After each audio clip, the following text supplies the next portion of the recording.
Hello, আসসালামু আলাইকুম সবাইকে। কয়েকদিন পর আবার চলে আসলাম আপনাদের সাথে একটু আড্ডা দিতে। আপনারা সবাই কেমন আছেন? আশা করি ভালো আছেন। আমিও ভালো আছি আমার পরিবার নিয়ে। তো আজকে চলে আসলাম সাউথ পয়েন্ট বারিধারা শাখায় মেয়েকে নিয়ে, আর আমার ছেলেকে নিয়ে। ওর বাবা গেছে বনানী শাখায়। তো এইখানে দেখেন প্লেগ্রাউন্ডটা খুবই সুন্দর, যেটা মানে জুনিয়র যে স্কুলটা এই পাশে পার্কটা, ছোট বাচ্চাদের এইখানে খেলতে দেয়। প্লে থেকে কেজি পর্যন্ত এখানে বাচ্চাদেরকে ছাড়ে। আর 1 থেকে ওরা আবার ওই যে আন্ডারগ্রাউন্ডে একটা ইনডোর প্লেগ্রাউন্ড করছে, ওইখানে বড় বাচ্চারা যায়। আর এইখানে হলো ছোট বাচ্চারা খেলাধুলা করে, মাঝে মাঝে আনে আর কি, সব সময় আনে না, এক এক দিন ভাগ করে করে তারপর নিয়ে আসে। এই যে দেখেন, এই স্কুল হলো মানে এটা হলো মেইন শাখা। অনেক বড় এরিয়া, মাঠ দেখছেন, অনেক বড় একটা মাঠ।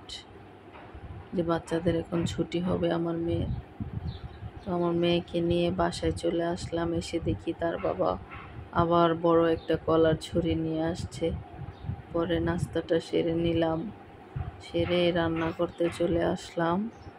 এই যে দেখেন, 2টা মাছ নিয়ে আসছিল, বড় বড় 2টা সিলভার মাছ বলে ওইটাকে। বলতেছে যে এই মাছ তো সবসময় পাওয়া যায় না, আর ছোটোগুলো মজা লাগে না, এই জন্য বড় মাছ দেখে আনছে। এগুলো দিয়ে আজকে রান্না করব আর কি। ভেজে নিলাম, ভেজে তারপরে উঠে তরকারি বসিয়ে দিলাম। আসলে সময় পাই না তেমন একটা। অনেক দিন আগে একটা ব্লগ দিছিলাম, আর আজকে আসলাম। সময় খুবই শর্ট আমার কাছে, আমি সারাক্ষণই দৌড়াদৌড়ির মধ্যে থাকি।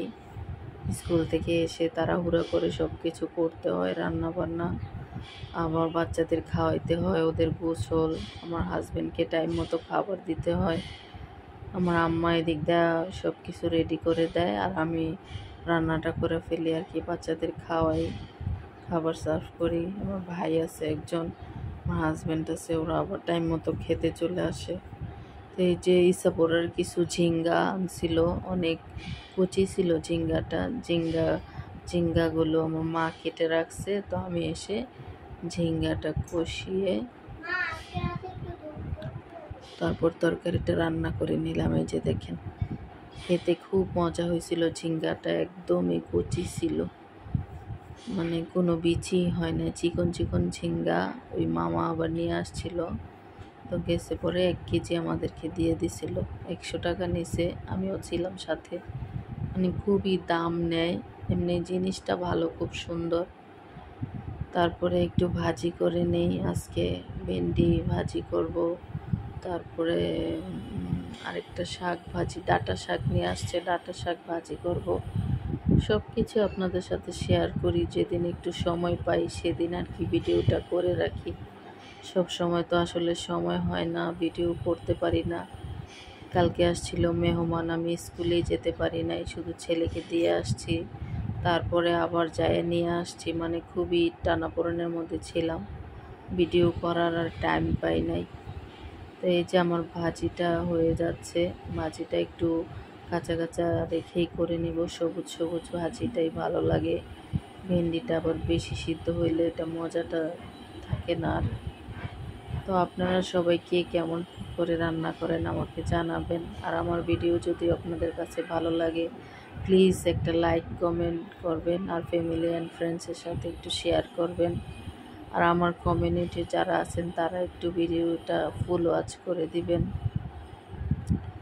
এখানে যেহেতু আসছি আমরা সবাই মিলেমিশে একসাথে কাজ করতে, আপনাদের প্রেরণায় আমরা এগিয়ে যাব। আপনারা আশা করি আমাকে পাশে রাখবেন এবং পাশে থাকবেন সব সময়। এই যে ডাঁটা শাকটা একটু ভাজি করে নিচ্ছি, ডাঁটা শাকটাও খুবই নরম ছিল, অনেক মজা লাগছে। তো এই তো আজকে ছোটোখাটো একটা ভিডিও নিয়ে আপনাদের সামনে হাজির হয়েছি। আবারও যাবার আগে বলছি, একটু লাইক কমেন্টস করে যাবেন, কেমন লাগলো জানাবেন। তো সবাইকে আবারও শুভেচ্ছা জানিয়ে আজকের মতো এখানেই শেষ করছি। আল্লাহ হাফেজ। আসসালামু আলাইকুম।